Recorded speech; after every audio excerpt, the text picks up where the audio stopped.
we did. I am not the voices in my head. I am not the pieces of the brokenness inside. I am light. I am light.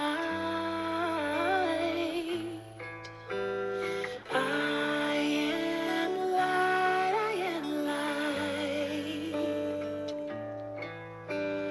I am light. I am light. I am light. I am light. I'm not the mistakes that I have made, or any of the things that caused me pain. I am not the pieces of the dream I left behind. I am light. I am light. I am light. I am light. I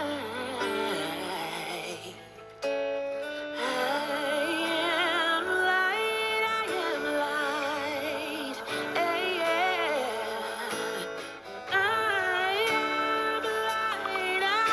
light.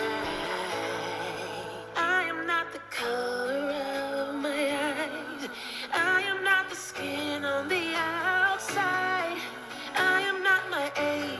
I am not my race. My soul inside is all light. All light. Oh.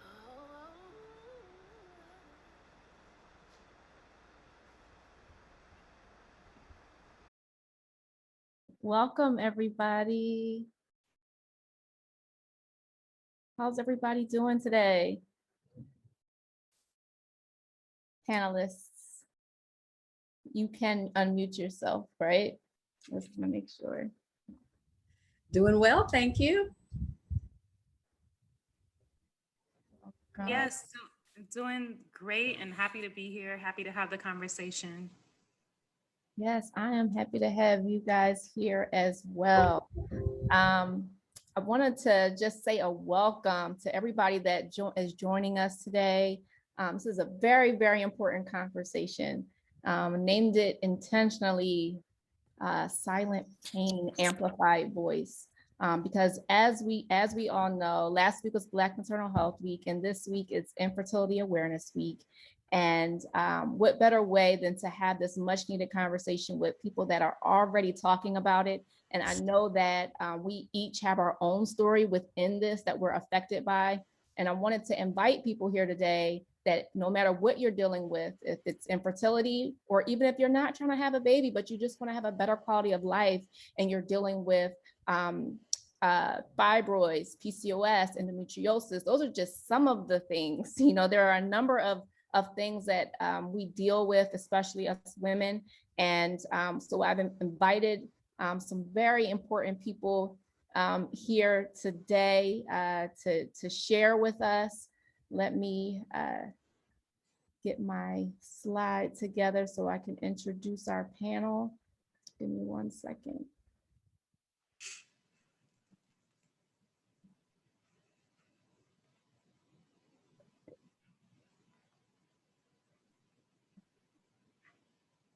These logistics of everything are so tough to battle with here. So today for our panel, we have Tanika Gray Valbrun. Am I saying your last name correctly? Yes, Valbrun. Valbrun. Dannah, McKellar, Ntaka, and Porsche Holland. Welcome today, ladies. I would like for each of you, and I'm gonna stop sharing the screen just so that everyone can see you. If you can introduce yourselves today, tell me who you are, what you do, and like part of your journey, what brings you to this conversation today? Whoever wants to go first. Well, I guess I can start. Good evening, everyone. I am Tanika Gray Valbrun. I am the founder of the White Dress Project. I'm a chief patient advocate. My heart is with those who are suffering from uterine fibroids. And I am a woman who has undergone 2 myomectomies due to uterine fibroids.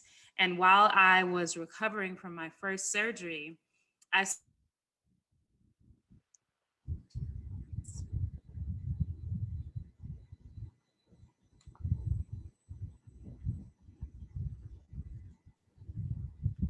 Okay, can you hear me now?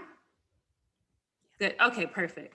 I said to myself during my first surgery that I'm not sure why, there's so many people suffering from uterine fibroids, but we're not talking about it on a national and global scale. No one was asking me to raise money, walk, run. No one was selling T-shirts, nothing. So I decided that because I wanted the support for myself, I knew that I could not be the only person who needed support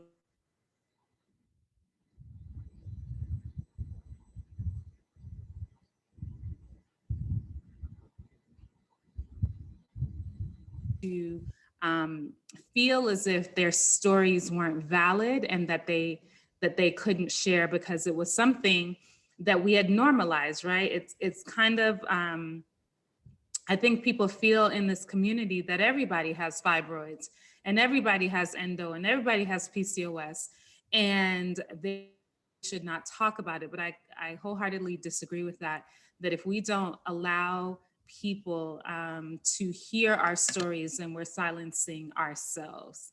So I love the title. I love what Barren Fruit stands for. And I'm really just excited to be here.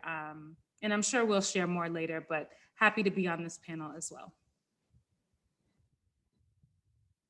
Thank My you. name is Dannah McKellar Ntaka, and I'm a native of Tyler, Texas, but I spent all of my adult life in Philadelphia, which is where I met Dannah. We attended the same congregation, but my connection to maternal health went back to the age of 8, and I'm an old lady. And when I turned 8, that was when the whistle had been blown on the Tuskegee experiment.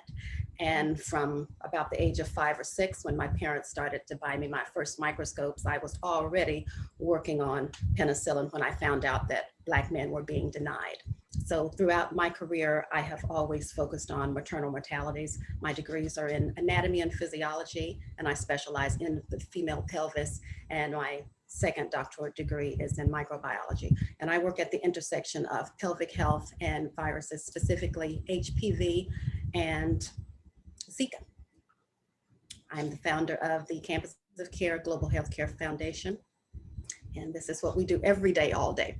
Thank you. Thank you. Okay, happy Thursday, everyone. My name is Porsche Marie Holland. I'm actually a proud graduate of Tuskegee University. So when you brought up that, my mind just started flooding. I've always loved babies, the belly, and have been fascinated with what happens. I pursued biology thinking I was going to be a neurosurgeon. Then moved into the idea around public health and just even thinking about, I was born at Booth Maternity Center. For anyone that knows about Philly, we don't any longer have a freestanding birth center in Philly proper, but was born there and then had such strong connections at Tuskegee with nursing program and midwifery, and then to see kind of things come full circle to now I'm a birth and postpartum doula, lactation counselor, birth worker mentor and trainer.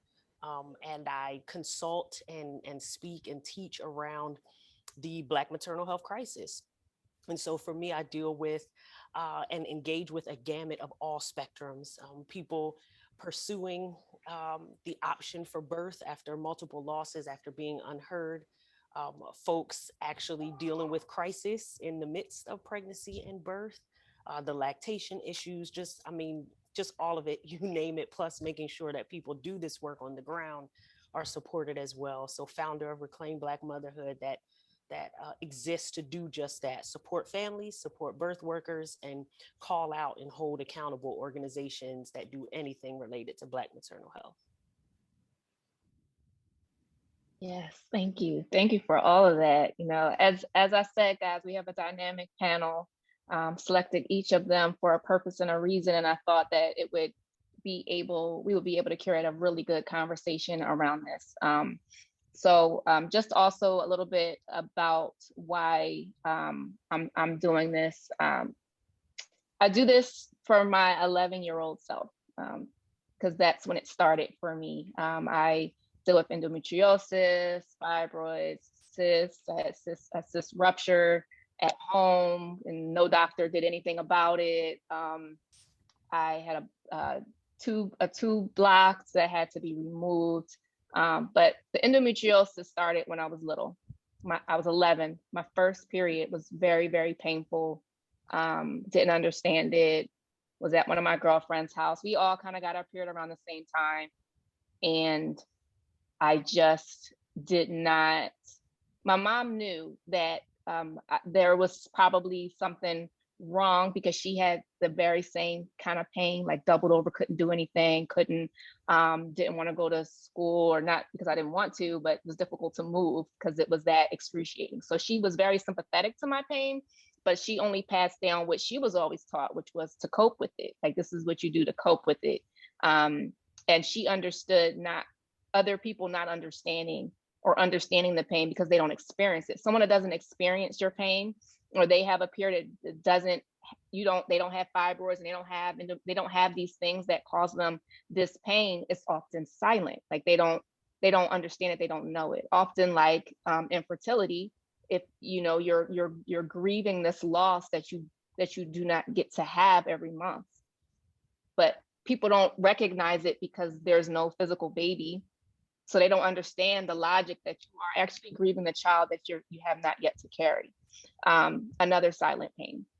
So those two things are the reason why I entitled it what I did. But with that said, I am curious to know from your perspective, the panel, like what comes to mind when you hear that word silent pain?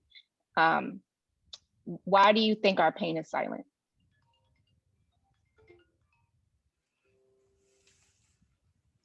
If Okay. I can, Go ahead. I was going to say, if I could start out with the person that we consider to be the founder of modern gynecology, being Dr. J. Marion Sims, and his slave hospital in Alabama and in South Carolina. We think about Lucy, Betsy, and Ntaka, who held each other down and who had to be taught how to be surgical attendees because Dr. Sims' own staff quit because they thought he was excessive. The silent pain even predates that period in time.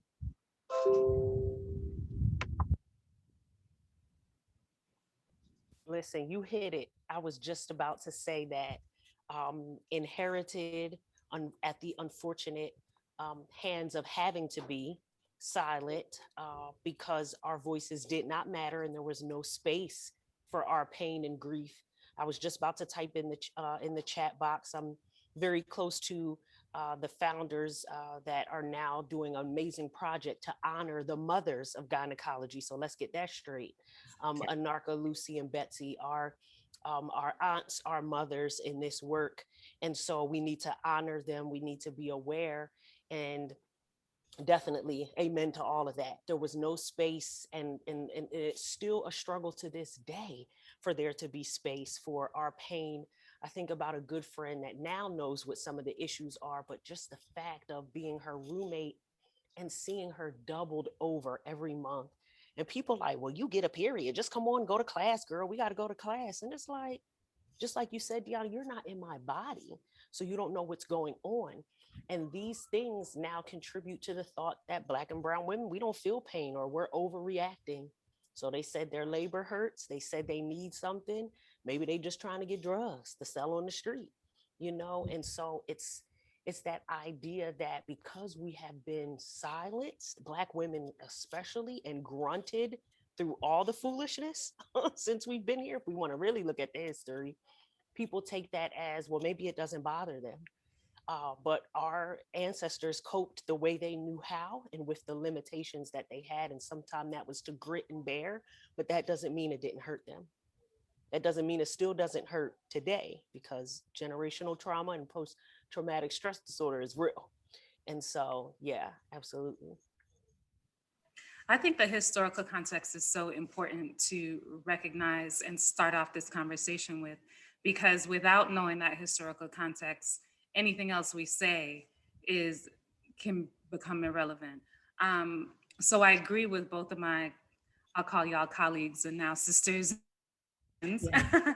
but I would agree with both of them highlighting the historical context. But I would even add to that we're still struggling with it. Still feel dismissed. We still feel like when we go to the doctor, we just have to listen to the guidance that's given by the doctor. We still feel we're still telling them that our pain it doesn't feel normal, and we're still not being believed. So why that is happening is why many of the things that we're dealing with as Black women, as Black people, are happening is systematic racism. And systematic racism, I would argue, is within our healthcare systems. It's gotten better from those historical references that they mentioned, but we're still at the White Dress Project, we encourage people their stories. Like we cannot stress that enough, that if you don't share your story, then not only are we dealing with disbelief and people questioning your motives and what's really happening in your body, but we're also dealing with the fact that we don't feel comfortable speaking about issues below that. So we have to get over that as well and know that our stories matter and our experiences matter. And I know the historical context that we have around, for example, clinical trials, and we all know Henrietta and all of those things that have literally scarred us. But in order to move the needle forward, at least as much as we can do, we have got to start to share our stories and talk through that pain. We always say if someone is dismissing you at the doctor's office, you got to take another PTO day and you have another doctor. I know, sis, we only have a certain amount of vacation days. I know you have no one to watch the kids. I know what all of it, right? We know those things exist. That's why we need to, as a community, come together to support women so that they can get second opinions and be able to speak up and speak out about the issues that are occurring in their body and really be a partner in this healthcare system so that we can write our own narratives and not just lean towards they dismiss me.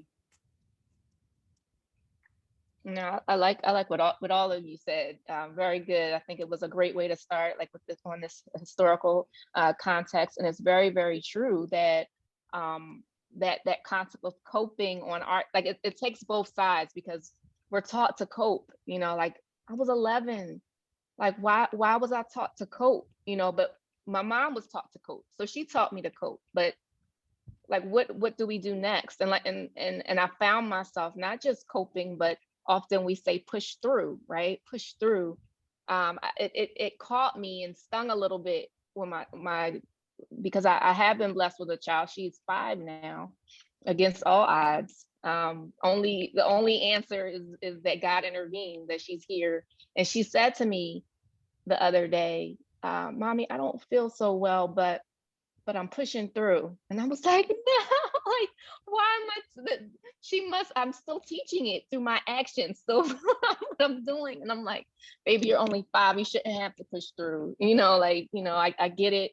It's almost like a gift and a curse, like, because we are like, we keep going, right? There's things that we have to do. But we have to put ourselves first. We have to, our bodies and listening. And for years I used to complain about my pain. And I was like on the cheerleading, so I remember the coach saying, like, stop being a baby, like run around the track, it'll make you feel like I run. I dragged myself here, like, you know, I can barely move, I can barely walk. So and I agree with you, Tanika, what you said about like, leave that doctor's office right now if they're not listening to you. You know, like, we have to learn to look at our own records, look at the charts. I think we put too much power in the doctor's hands. Oftentimes, I know I did for years. I lost a lot of years because of that, thinking that if the doctor hasn't called, then something must not be wrong, But then it took me to actually pull my records, say, oh my gosh, I have something majorly wrong with me, and my doctor has been sitting on this for years. And this is the very reason why I can't get pregnant. And she knows that I want to get pregnant. Why would someone sit on that? Why would someone not do something about that? Why would you not want to test me to find out if I do have cysts and endometriosis that I need surgery? So there's no excuse. Like, we shouldn't be walking around with unexplained infertility, unexplained pain. If you have pain or an issue and the doctor is very dismissive and just wants to put you in a birth control pill, that's also a sign to leave that office.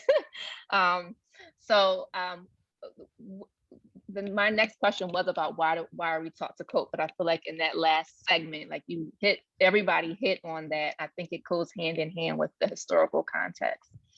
What I ask is, what advice, I talked about my younger self, and one of the reasons why I do this for her, for that person, which is why I say all ages are invited to this conversation, because we can't wait until we're in our 30s and 40s and up to address it. So what advice do you wish you could give your younger self that would make you a better advocate for yourself and others today? Time do you have? Because there's so many things, and I'm sure we all try to not live with regret, but one of the biggest things that I am an advocate for is our younger population, our young boys and our young girls, right?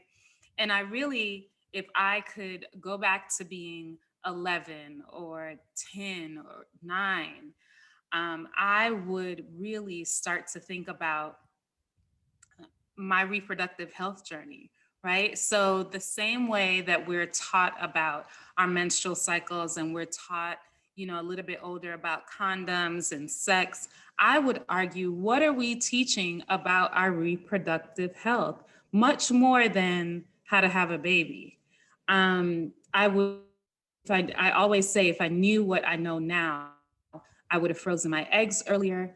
I would have considered figuring out how to have a baby earlier. Just wouldn't be this age in the position I'm in, the greatest desire to be a mother, and still having a challenging time getting there. So the same way when we go to college, we're taught how to build credit. This is how you get your first house. So sis, what are the reproductive health plans? And mind you, this is not to push anyone into sex, push anyone into marriage, push anyone into being a mother, because we have to be clear that not every woman wants to be a mother. And that is perfectly fine if that is your decision. But if we are talking about in college, how do you have an 800 and plus credit score? And how do you build credit? How do you set yourself up for your first home loan? Then why can't we be talking about, hello, if you are interested in having children, even if you're not interested in having children, how are we protecting and making sure that our reproductive health organs are where they need to be and functioning as they should be? So that would be my thing. I would have just taken much more care of my reproductive health. I remember thinking that the only time you take prenatal vitamins is if you're trying to get pregnant. And there are many benefits to having supplements and eating healthier and having a plant-based diet that lessens inflammation. All of those things, I just would have been an advocate for myself more. And I would have questioned my doctors who told me, oh, you're fibroid, let's just see what they do. The problem is they're gonna do something. So can we know sooner rather than later? Because they're not in there just because. Their job is to grow and reproduce and do something. So let's talk to them before they act a fool.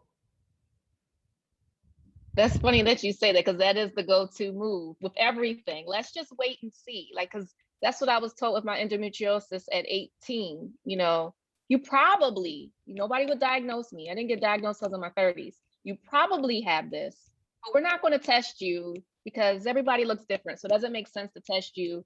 And you probably will have problems later. Let's just see what happens.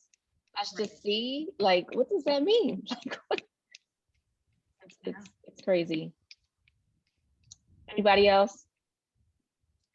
I would say for me, what I would tell my younger self is to come out of shyness much earlier than I did. Because when we grow up, we have all the rules of etiquette that say there are certain topics that are taboo and that are out of context and we shouldn't have them. But we should be talking about reproductivity. We should be talking about sex everywhere, at church, in the home. And advocacy and education is what it takes to overcome some of these issues. But we've just swept them under the rug for so many years. But now we can talk about it. Our voices are heard. Absolutely. I just want to say real quick. Oh, Portia, go ahead. I'm sorry. No, go ahead. Go ahead. I was just about to say, church. Yes, let's talk about it in church. All places. And the thing, to your point, Dannah, about letting go of the stigma and no taboo topics, this is a part of our anatomy. We should not be stigmatized or feel as if we are doing something incorrect. I'm from a Caribbean background. I'm Jamaican. I remember when I was getting married, my mom said to me, well, honey, don't let your husband see your underwear. Back in the day, you used to put clothes on the clothesline. Don't let your husband see your underwear on the clothesline. And I'm like, mommy, but he, about the thing, TMI. But my point is that we groom to feel like these conversations aren't to be had, and we got to get over that. So just wanted to reiterate that, Dannah. And I can say that at the church where Deanna and I grew up, that we had ministers who were always ahead of their time. So when I taught Sunday school, when I was a student at Temple, I talked about how we were always told, don't have sex. But I got signatures from the parents and they allowed me to talk about the anatomy and what's the proper word to call our reproductive organs. So I am always thankful to the Overbrook Park Church of Christ for just being way out of the box and ahead of our time. Yes, honey, because we don't do no pocketbooks around here. My 3-year-old learned at about many of her organs. And, even when it comes down to things like consent and people touching you and who should bathe you, who should help you in the bathroom, we're very clear on that. She knows that. She tells people, she will tell her doctors when she doesn't want to be touched and how. And if something was to go down, how would I know if I'm talking about a pocketbook or whatever? Did somebody touch you? Where they at? What's their name? Because I got to pay them a visit. And where and what part of your body? And yes, she walks around talking about babies and vaginas and everything else because her mom is a birth worker, but she will be empowered so that she can ask and say those things. And so that leads to my point around informed consent. My younger self, I probably would go back and say, no means no doesn't just apply to a boy that wants to do something with you. No means no applies to so much more than that. Unfortunately, there are people in the medical space that take advantage of, that abuse. I have witnessed things being forced upon people and questions not being asked, space not being given, and that's unacceptable. So no means no does not just apply to a little boy or a man even that wants to, to touch you, or anyone else that wants to touch you or bother you. It applies to every aspect around your body and your health. And so with informed consent, demanding that people ask before they're in your space, before they do anything with your body. And that's fine at whatever age. I just went to the doctor the other day and was offered because they saw something and wanted to do a particular thing that I wasn't concerned about and didn't want to do at that moment. And I'm like, I'll pass. I will pass on that. And I will let you know when I'm ready to do this. I didn't come into this appointment to be told what and how to do. You will ask me and you will consider what I want in the time frame that I wanted. But then on the flip side, when I do come in and demand and ask for these things, I need you to respond because I am paying your bills, either with my cash money or my insurance. And so that idea of consent and making sure that those things are honored, I wish I would have known earlier. But now, since I do know, I will say it and yell it from the rooftop, and I will never shut up about it. You have a choice in each and everything until your last breath. And you need to demand that people give you choices and wait until you're ready for whatever it is. Oh, absolutely. I know exactly what you mean when you say you teach the right organ. My daughter has known, like you said, since like when she could talk, she knew exactly what her body parts were called, so much so that sometimes I have to wheel her in because she like tells everybody about her vagina. Like I've had somebody, because other people get uncomfortable. Adults get uncomfortable. You know, she's been in a room, somebody said, Ariana just said something about her vagina. I'm like, okay, baby, what's going on? I overheard her, like, yeah, she gets phone calls. I overheard her on the phone with one of her friends, and they have the most interesting conversations at 5. Her cousin is like, do you like bath bombs? And Ariana's like, I don't, my mommy doesn't like me to have bath bombs because my vagina is very sensitive. So I'm like, telling everybody about her sensitive vagina, but she knows exactly what it is. For that very reason, and I want to empower her. Like, we look at the things that we didn't know or were shied away from being told to us, and I try to empower her to have that information. And now I'm dealing with, at what age do I explain to her the male anatomy, because that's also important. Yet just this week, one of her classmates pulled his pants down, and so she now has seen a penis. But I was told by the teacher that she said, oh no, I see your vagina. I'm like, no, he doesn't have a vagina. So now I have to explain these things to her, but it's very important that we empower with the exact names of things. And we do have a question pertaining to this topic that we're on right now that someone just put in the chat. And they said, how do you all suggest we begin talking to our daughters about their reproductive system and their bodies, and what a period is before or during their starts? I'll just start with that, and I can just tell based on what we just talked about. Definitely, as early as possible, you want them to know about their reproductive system. And as far as a period, my daughter kind of knows already, but not fully. I haven't fully explained the details of it. So I am curious for what the panel would say about that. But I would say the earlier, the better. Right now, I keep explaining to her, but she thinks I just have an adult diaper. Like, in fact, that's what she calls it.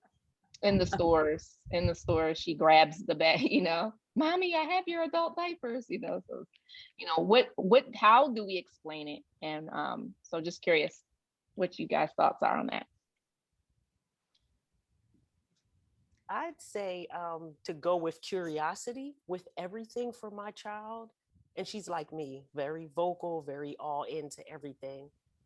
She followed me to the bathroom and would crawl. And so when she was crawling, she actually started toileting because she was curious, and she looked and she wanted to do it. She sat down. She had her first bowel movement before 1, and we had a ball. And similarly, because children tend to be enthralled with you and your space and your body is not your own anymore, I explained everything to her. It might be the biology degree in me. It might be the fact that I literally spoke to her as we were getting dressed. We're getting ready to go to the pediatrician. It's your 6-month appointment. We're going to get this shot, and this shot. You may call it crazy, but we did not do Google Gaga. I gave her a rundown, so she knows which streets to this day. She knows when we're turning in certain directions. She knows how to respond when we're going to the dentist, because I literally verbalized everything to her. So when she looked between my legs and that treacherous period came back postpartum, she asked and I explained. Now, she doesn't understand the full the full system of what's happening. I haven't explained menstruation in its fullness yet, But we have talked about this monthly thing that happens. So when she even sees me pulling out certain wipes, she sees my Honey Pot wipes, just a plug for Honey Pot. I love that brand. She's like, this is mommy's thing for her period. This is her certain things for this. And then she's running around the house, mommy with her period. Now that's fine, whatever. We all got one. So I don't mind her saying that. But I went with curiosity and tried. And for me, with parenting, every moment is a teaching lesson. Every moment is an opportunity for learning. So if she looked, she questioned, what is that? That's blood? Yes, I would show her the different variations of redness. I mean, it's going to hit her one day, and I hope that I'm here and alive to see it happen. But at least she would be equipped. And I guess that's my thinking, is each and every moment that I can, let me impart something. I don't have her for long. I don't know. I don't have life for long. And so I'm going to try to enrich as much as possible, particularly between 0 and 6, where their minds are just so ridiculously absorbing nonstop. And it's just amazing that, again, she knows the difference in the wipes. Which one is for the period? Which one is for the butt? Which one is for this? Like, she knows that, and will tell people, this is what we use for our period, and this is what we do for this. And so I just went with the flow, and every opportunity I taught, and that has been helpful for me. Well, I'm not a mother yet, but I believe that I'm a mother. I love to hear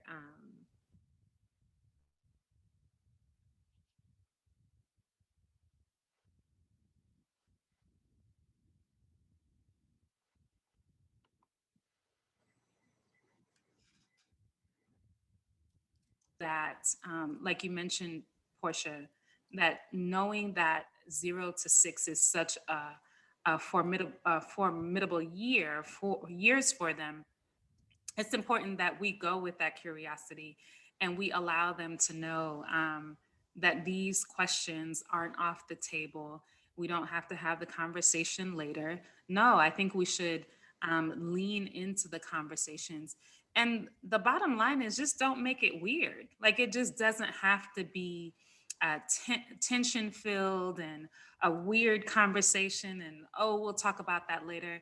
I love what you said, Portia. Just go with the curiosity of it, because the truth of it is that they know a lot more than we think they know. They are exposed to so much more. And I think as parents, sometimes parents I see turn a blind eye to that, but we have got to be aware of what our children are exposed to. So if they don't hear it from home, they hearing it, trust me. So best believe that in my world, parenting that way and going with the curiosity is the best thing that we can do for our children. I just want to piggyback off of you, Tanika. First, yes, let's claim that you're not a mother yet, but like you said, you are a mother in heart, and I firmly believe that as well. I don't think that I became a mother when Ariana was born. There's a lot of people that I believe are always impacted by us, and I was taught that when my sister-in-law came to live with us. I don't even call her my sister. It felt weird even saying. That's why I stuttered a little bit, because she calls me mom. And she was the first to show me that. She whenever I share that story about her mother passed when she was 3. And I don't know, it was always this connection with us when I started dating my now husband. When I was introduced to her, it was this connection with us. And at the time, I didn't know that I was going to have this journey of infertility, but we've been connected ever since. So I always call her, she was the motherless child and I was the childless mother. And so I firmly believe that there are people that are always put into our circle and that we're born with that motherly instinct. It's not this miracle thing that happens. We are born with that inside of us. So I just wanted to plug that real quick when you said that. And then it was something else that before Dannah, because I know I'm sure you have something that you want to say. But Portia, you said something talking about teaching your daughter about the wipes but it's very true. One of my girlfriends, when she gave birth to her daughter, she said something interesting and we kind of laughed about it, but she said, I can't believe, because she had boys up until this point. I can't believe I'm still can't get over that I just gave birth to a girl. I gave birth to this little girl that has a whole vagina, is what she said. And it's like so true. It's a whole vagina. And she gets the same issues that we have. Even I have a dog, even a dog can get the same issues. And so I have to teach her how to wipe.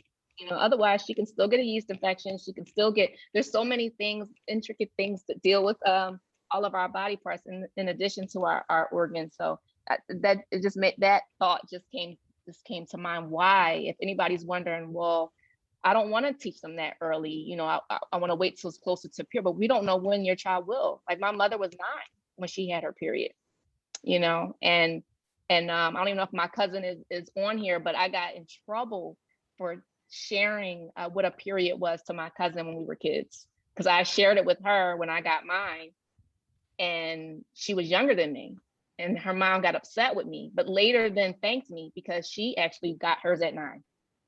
And so I had pleaded with her, like, she needs to know this. That's why I told her, because but everybody learns it in due time, the importance. So I'll pass it to you, Dannah. I can say that as a researcher in the maternal health discipline, the textbooks, we have had to start to rewrite the textbooks, because when I came along in the 80s, the textbook said that the average age of menstruation was between 12 and 13.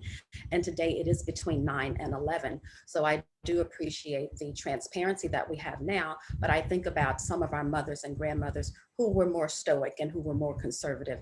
I grew up in an ultra strict home, and dad minister, mom military style RN, and I got the textbook. I had the sit down conversation with my mother, and it was as if I was in a lecture hall, which that worked for me because I was always academic, but I think we have to gauge it based upon each child, boy and girl. Yes, thank you. What advice do you have for those that feel they have maxed on their endurance of pain? So when we talk about silent pain and we talk about enduring that pain and coping, what do we tell the people that may be on the line right now that are still in a state of coping and are fighting for a better quality of life, and they're maxed out on that pain?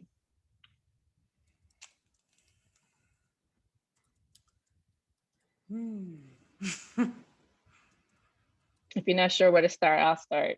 Or I'll go last. I'm typing it. I have something too when you're done. Okay. So I will say that for me, it had never dawned on me that I could live without pain. Because when you have pain for so long, it becomes a part of your normal. Like that was my normal. So like I said, if I started at 11 and I learned to cope, and at that age, I was always, at that point, I was like, oh, Deanna exaggerates. Oh, she's always, and I can be a little drama queen. But when it came to, I'll admit that, for any family that's on here, I know that about myself. But when it came to my menstrual pain, it's like I learned to like take that like a champ. Like it's like almost standing there while I'm just taking the punches, or like from Glory when they were whipping them. Like I just learned to like deal with it, and almost took it as like a patch on my back, like that I was able to like deal with it. And then the older I got, I realized that 90% of my life was in pain.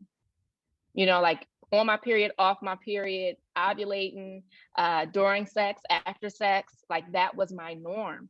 And no doctor ever addressed it. I was just told, well, if you want to have a child, you just gotta take it. Just take pain medicine, because the only thing we can do for you is give you a pill, the birth control pill. And I had stopped doing that years ago, because when I was younger, that's all they would give me. And then I felt high, drunk, like my head. I always got these bad headaches. It just would make me not feel like myself. I felt nauseous.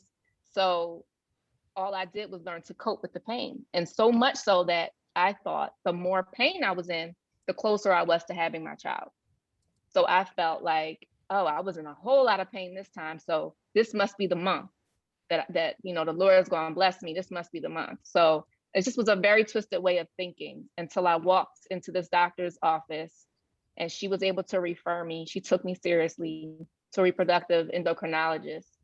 And once I walked in, without even me saying a word, all I did was submit to him all of the documents, all of the MRIs, everything that the previous doctor had that did nothing, that sat on it. I just sent him everything she had. And I walked in and he said, "You need surgery." He said, "I would be surprised." He said, "But without you saying a word, like you need surgery, just from what I just saw." He said, "If you told me you weren't in pain, I would be shocked." He said, "But you have a tube that's blowing up like a balloon." You have the endometriosis, you have you have so many things causing you pain. He was like, "Before we can talk about a baby, let's talk about a better quality of life. You deserve to have a better quality of life."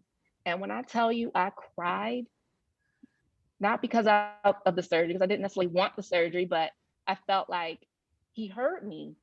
Like, I deserve quality of life. Like, it took someone else to tell me that I deserve to have a better quality of life. Like, why didn't I realize that for myself? I thought this was just what I had to take. Like, this was the card. That's how I've always been with everything. These are the cards I was dealt, so I'm playing them. But no, like, for anybody that's on here that's dealing with pain, like, you deserve to not live your life in pain. Like, you deserve to have a better quality of life. Thank you. The first thing I want to say is that pain drives up blood pressure. And when we think about being strong, the strong Black woman, and we are going to tough it up and we're going to be soldiers and march, many times you're doing yourself a disservice. And there is that balance to walk between almost being a hypochondriac and then not being aggressive enough with your own health. So when you know that pain drives up blood pressure, we do need to do something to keep pain under control. And also, all of us on this panel are advocates, and we are in some way connected to science and the clinics, but you can ask for a patient advocate in a hospital, a social worker at all times. And even in the private physician's offices, you can say, "Is there an advocate or someone that I can speak to that may be better to hear me?" Because many times we're dealing with people who are the best in their fields, but maybe they don't have the best bedside manner, but they're not bad clinicians. So there are even departments within private offices that can hear you.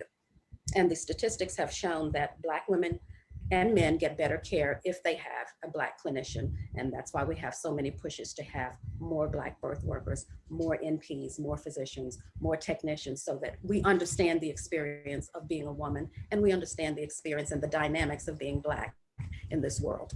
Thank you.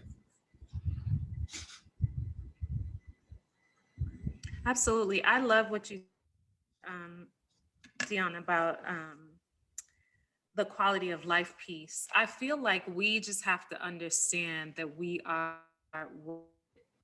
like, we also have to recognize that we have normalized pain, we have normalized bleeding.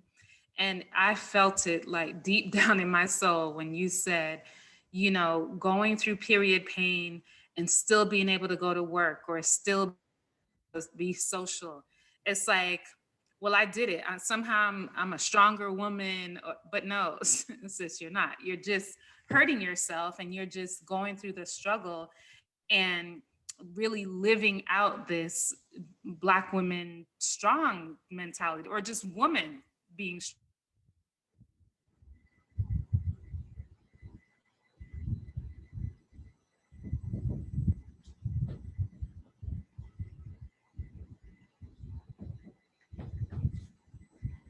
I'm not sure what is Tanika frozen for you guys too?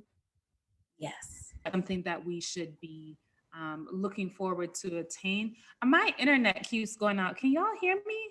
Like, I see. Going in and out. Oh, okay. I'm so sorry. I might need to come back. Did it again.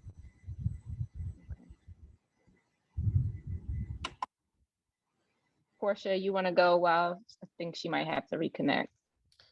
Yeah, I saw that. No, I was just going to say amen to all that was said, and that you are worthy. And so you are worthy of the best and of quality. And we just got to continue to remind ourselves that the same way we telling people, get your mate and get the best degree and get your house and get your car, but your body falling apart. No, that quality degree and quality mate you trying to get your health together so you can be alive to literally to enjoy those quality things that you want. So I love that, Portia. It's kind of like what I said earlier about us feeling like home ownership is where it's at. Like it is an accomplishment, not, speaking down to home ownership or other examples that we can come up with. But yes, we absolutely deserve to know that our health it needs to be paramount too. And something you said earlier, Portia, about being a partner with your doctor. And I just love that. The way I look at it is that I am the CEO of my medical board of professionals, all the health practitioners in my life. So my therapist, my GYN, my dentist, everybody. And we're all making these decisions together. And it is not to discredit the level of expertise that they have, the years of school that they have gone through. But I also am an expert on what is happening in my body. And I am the one who is journaling what is happening in my body. So we really have to start looking at these physicians and any health practitioner in your life as partners, and know that we have a level of expertise about our body as well. So I just wanted to add that. Yes, absolutely. We do. We have to become better experts of our body.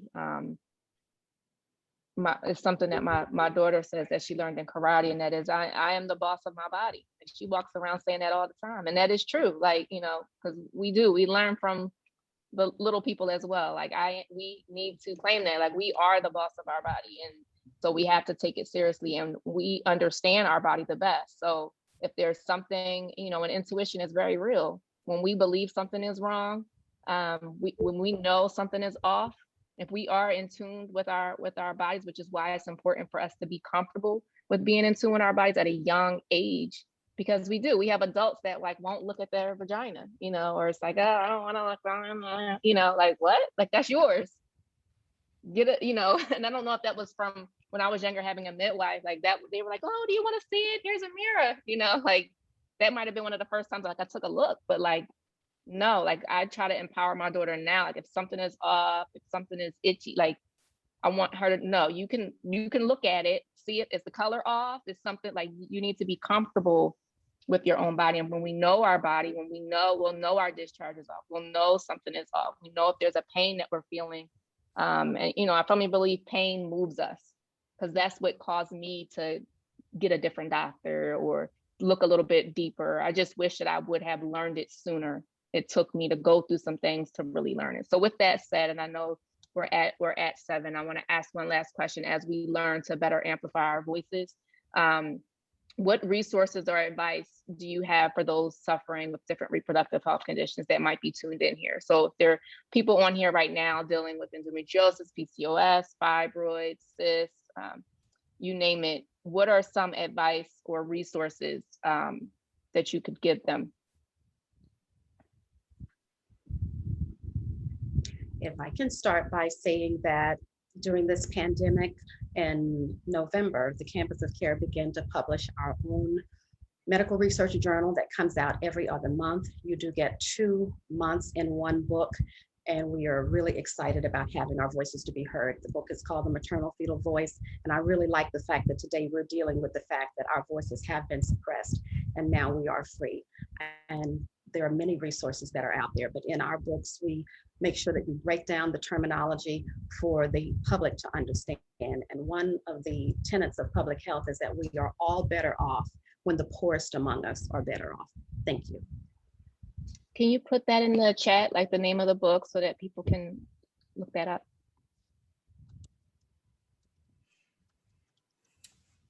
So I'd love to share just about the White Dress Project and the work that we do. I can put it in the chat, our website, just to figure out, if fibroids could be an issue for you. Endometriosis, is PCOS an issue for you? Because many of the symptoms of these chronic illnesses are things that we have grown up to believe are just a woman's journey, a woman's plight. This is just how periods go. This is just how pain goes. And a lot of times I think we miss the symptoms of these chronic illnesses because we just think it's normal. So definitely go to our website and learn more. And then I would also say, ask your doctor about these things. So no conversation has ever been mentioned about fibroids, PCOS, endometriosis, reproductive health to you. That's fine. Remember that you are also a partner. So ask them. So what can you tell me about fibroids? Are you seeing any unusual growths? Does my uterus look larger than? And they should be telling you these things in irregular women's wellness visits. But if they're not, ask for them and ask for the follow-up as well. Not just all your levels came back, you're fine. Okay, that's great. But are there any supplements I can be taking? How does my blood? All of these things we should be asking. Also, I just want to shout out PCOS Challenge, which is another organization that is run by a Black woman. And she's just doing great work around PCOS. Her name is Sasha. So PCOS Challenge is another organization. And then there is also Endo Black is another patient advocacy organization that deals with endometriosis. So obviously, Dannah is the scientist and researcher here on the panel and can offer, resources from NIH and Office of Women's Health and all of those. But I just wanted to shout out the patient advocacy organizations that are doing the work in these specific areas. Yeah, those are all great. In addition to that, I would just put a little bit more emphasis on evidence-based things that are trusted. And so particularly in the birth space, evidence-based birth is somewhere we trust. Dr. Rebecca Decker not only holds space for, but promotes the voices of people of color, and has a team dedicated to doing research to ensure that things happening around the perinatal space are accurate. And we know that things take a while to trickle down into the hospital space. So things like episiotomy that should be burned and trashed may still be happening in some places where they shouldn't. And so the same with shackling of pregnant women that shouldn't be happening in certain spaces, but it's taken forever for the news to trickle down. And so these things can be overwhelming. It's a lot to do this research. This is our lives. We do this. I'm a resourcer. I literally get DM'd nonstop about anything having to do with the Black perinatal space, even though all of those areas are not my expertise. But I shout it from the rooftop. So people hit me up literally about everything. What do I do if someone needs to bury their child? What do I do about this? What do I do about this? Somebody's in the hospital now going through this thing, sending me pictures of open wounds and like, what do we do? And we jump in. So it's maybe overwhelming for you, but get you a somebody that does this. Get you a doula. There are doulas that do fertility work too, that do loss work. So get you someone that can actually help you with these pieces and to put the pieces together. It's a lot to research and look up these things and to even sift through all of the resources. It is. So take a deep breath, inhale for about 4 seconds, exhale for about 4 seconds, and find you a somebody. And even if you want to DM me, I'm glad to help you get connected to people on the ground that can help you. And social media is popping. I'm on IG right now looking at Endo Black, somebody that I follow, just heard Tanika mention that. The fibroid queen. I mean, these folks are out here, sisters in loss. These folks are out here putting explanations and data and tools to the words. The other two things that I would suggest is support groups. Do not be at it alone. Social media, again, is popping with introducing people to support groups. There is a sister, a cousin, a friend, somebody's neighbor down the street, literally going through the same thing you are, or have passed through and made it to the other side. I need you to not be by yourself trying to figure this out. I need you to not be by yourself with things that are failed constantly, time and time again, bad news and all that. I need you to not do that. And then I also need you to holler at some mental health support. If you're looking for someone to connect with. There's Postpartum Support International that hosts groups virtually all over. There might be some local folks where you are. Glad, again, that's another area that I'm glad to help connect people to therapy for Black girls, wherever you got to go, whether you're going through the process now, just got a diagnosis, trying for a baby, had multiple losses, whatever it is. This is someone that should be a part of your team always, so that they can rock with you through the stages. Your therapist needs to be able to rock with you through the good news, the bad news. I'm preparing for surgery, I'm recovering. Get them on your team now. You're looking for funding. Taraji P. Henson's foundation has given out tons of money. Oshun Family Center in Philly has given out tons of money to help people access mental health support. So that would be my other thing. Get your tribe on board. Get your support group, get your mental health support, and there is money for you to get free therapy or assistance with therapy if you can't afford it. Make the ask. You can hit me up, make the ask, and I'll show you how to get some money, because I've seen it and used some of the money myself, so I know it's not a lie. Get the help you need. No, thank you, ladies. And, as we're putting stuff in the chat, I hope, you attendees are screenshotting, copying, pasting. Like, this is valuable. These are like resources like that I wish that I had like back when, the journey for me started. Like I didn't have, like, I kind of, you kind of just go through the journey and start to be connected with people. But this is like packed with information of valuable people that are already vetted, like that we have either had personal experiences with or know people that have good experiences with these people. There's also, I'll even put my doctor in here, my reproductive endocrinologist, for those of you that are here local in Philly. I can't spell endocrinologist. I'm gonna put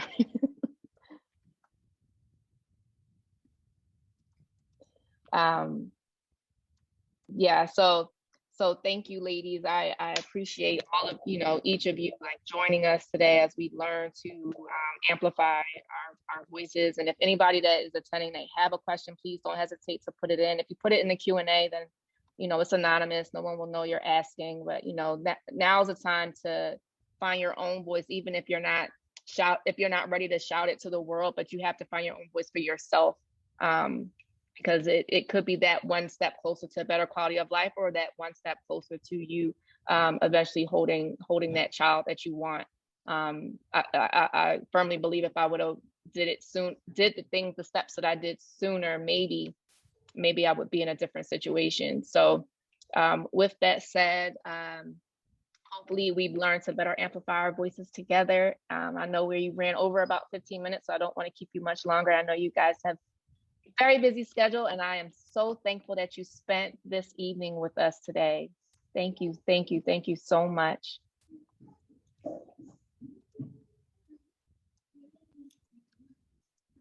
I just want to say thank you and to shout out the work that you're doing around this space. Like, being a nonprofit leader, and mind you, this is what we would call a side hustle. I'm a journalist full time. But knowing what it takes to put these events together and to, corral a group of people and make sure that you're getting information out there just for the betterment of your community, just for the betterment of the sister next to you, right? I just want to applaud you for the work that you're doing.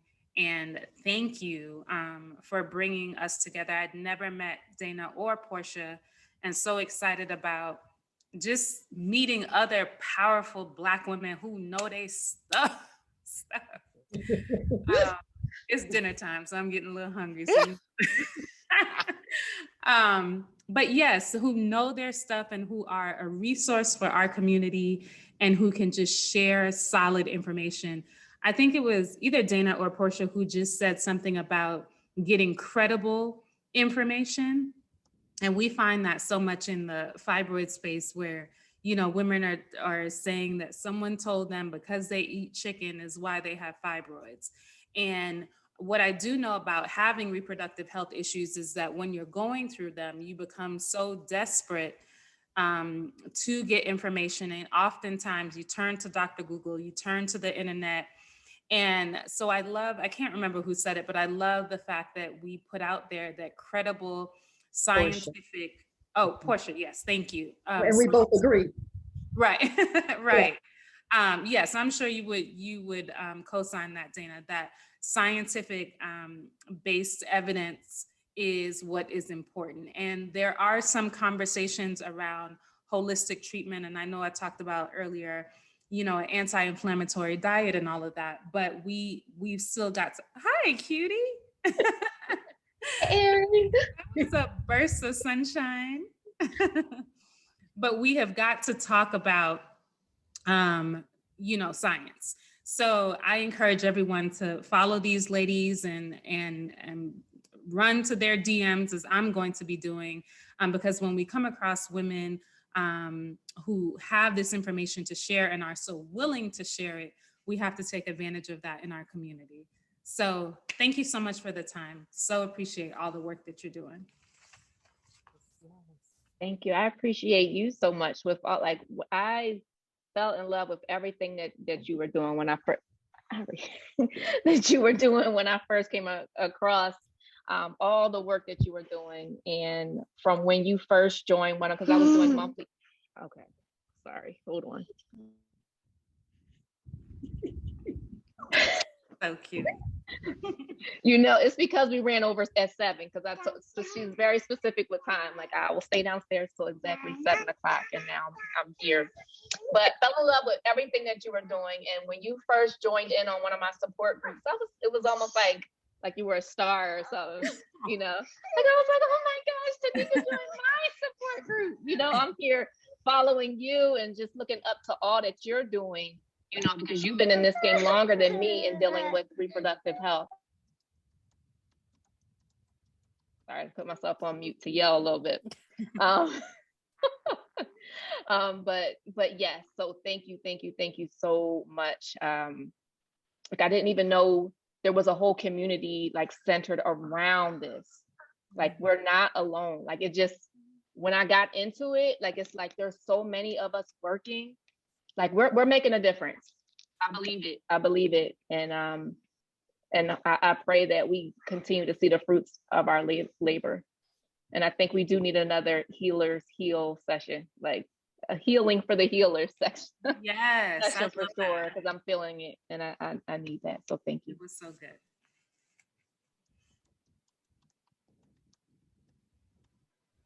I'm sorry, Portia. I think you wanted to say questions are getting answered. I see. I was like, yes.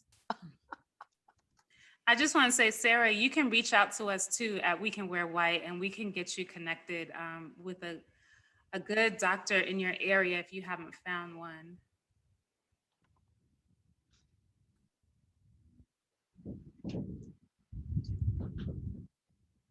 Sarah,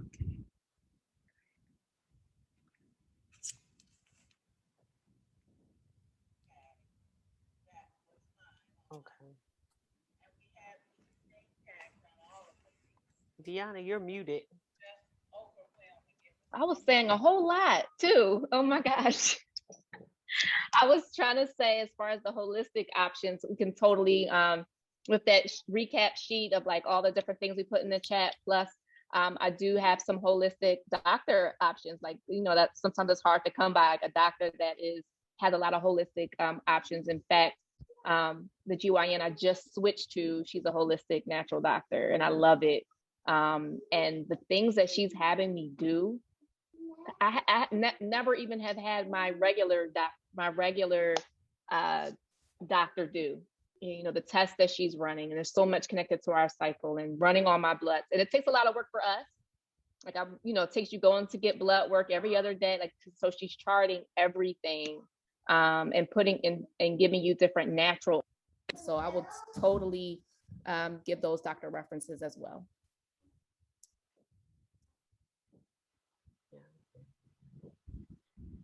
we do have some holistic practitioners in the campus of care. I believe that everyone should have a choice between Western medicine and some of our more traditional ancestral practices. And I just recently wrote an article on the foods that we can eat toward uterine health, and that's in that very first issue of the maternal-fetal voice.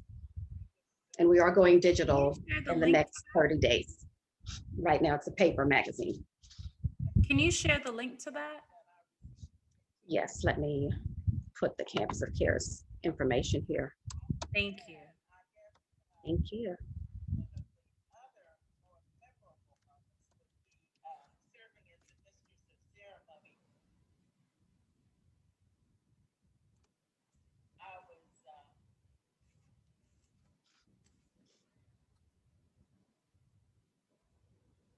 Deanna, can't hear you, boo.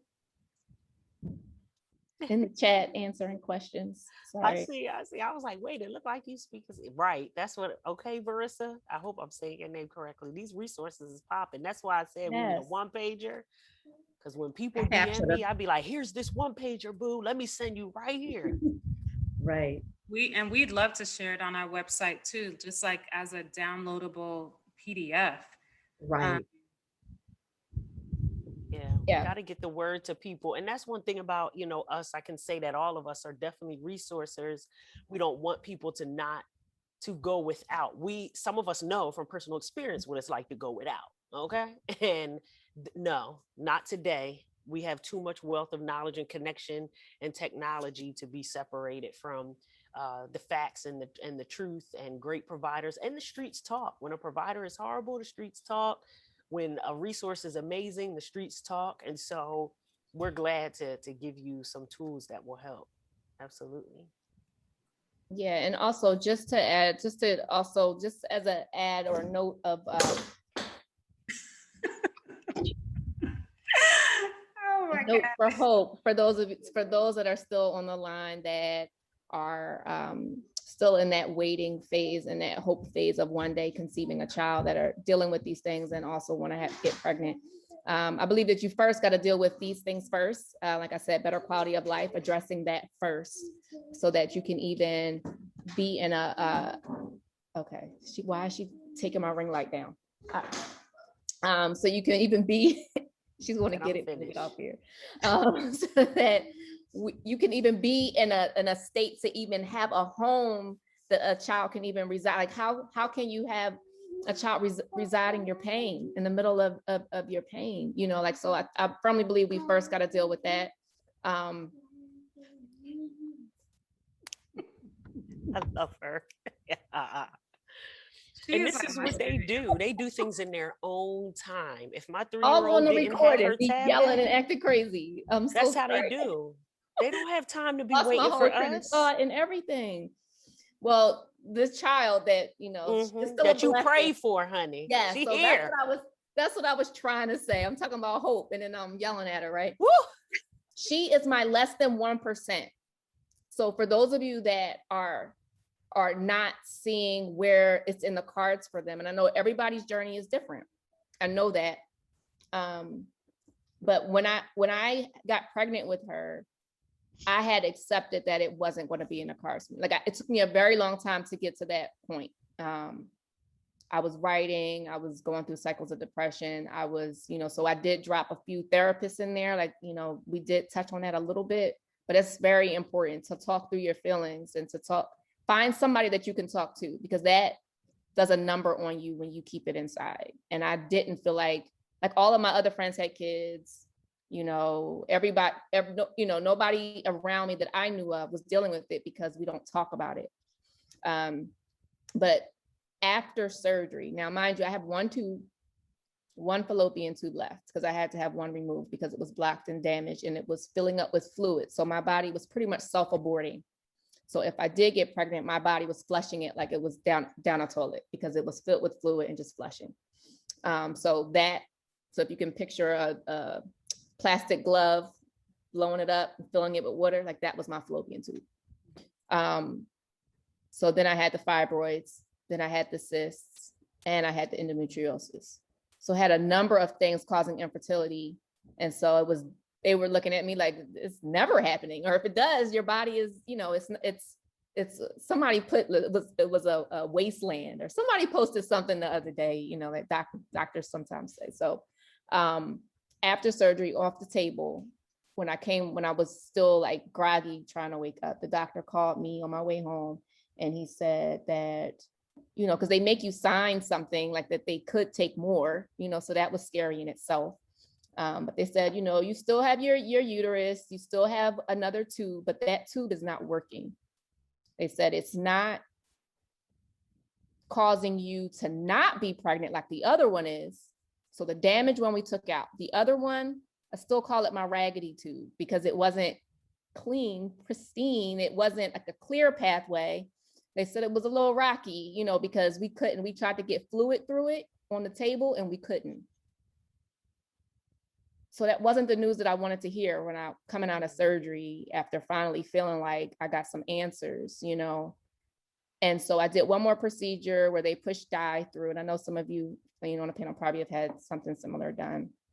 I also had a hysteroscopy done, which was, I learned later that people get put to sleep for, and I did not. So that's a whole nother conversation. I was awake the whole time. Yes. Because they think, oh, you have a vagina, we could just go, as long as we're going up you and we're not cutting, we don't have to put you to sleep. Yeah, that was awake. And they actually took a biopsy and everything awake. Okay. So don't tell me, the dye got through, but because the dye got through, but the water didn't, I was told I had less than 1% chance of ever conceiving a child on my own. And it was frowned upon to try because I was a very high risk for ectopic pregnancy because my tube wasn't clear. So you just met the girl that tried to take my ring light down, It's a miracle, baby. Miracle baby, less than 1%. So don't get caught up on the numbers. God took my raggedy tube and he still was able to produce a beautiful, feisty diva girl.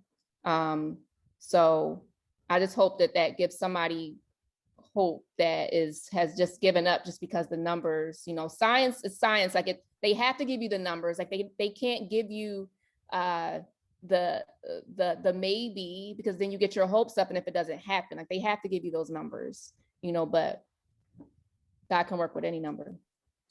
So with that, I think that's a good place to leave. So I know people are leaving, but I'm going to stay on. And I'll take it off a web. If anybody wants to raise their hand, if they want to join in, if the panelists, I know it's late, so if you got to go, I completely understand. I'm going to stay on. If you choose to stay, that's fine too, but I'm going to stay on if anybody wants to ask me some one-on-one questions before I head off. So thank you so much. Go ahead and eat, Tanika. I'm hungry too. I need to eat myself. Thank you. Thank you again. And just those closing words just gave me hope. So thank you. That's all, powerful words that just gave me hope as I have a call with my REI specialist tomorrow. So I appreciate that. It's exactly what I needed to hear. So thank you. So thank you to the panelists. In prayer too. Thank you so much. Thank you to the panelists. It was great meeting both of you. And you all reach out to me. I'm TGB Wears White on Instagram. We Can Wear White. Always available to share my story and to encourage anyone else to share theirs. Have a good night. Appreciate you. Bye. Good night. Bye, Dannah. Bye-bye. Thank you again for this, Dannah. Okay, I see somebody grabbed that question too. Yeah. Okay, good.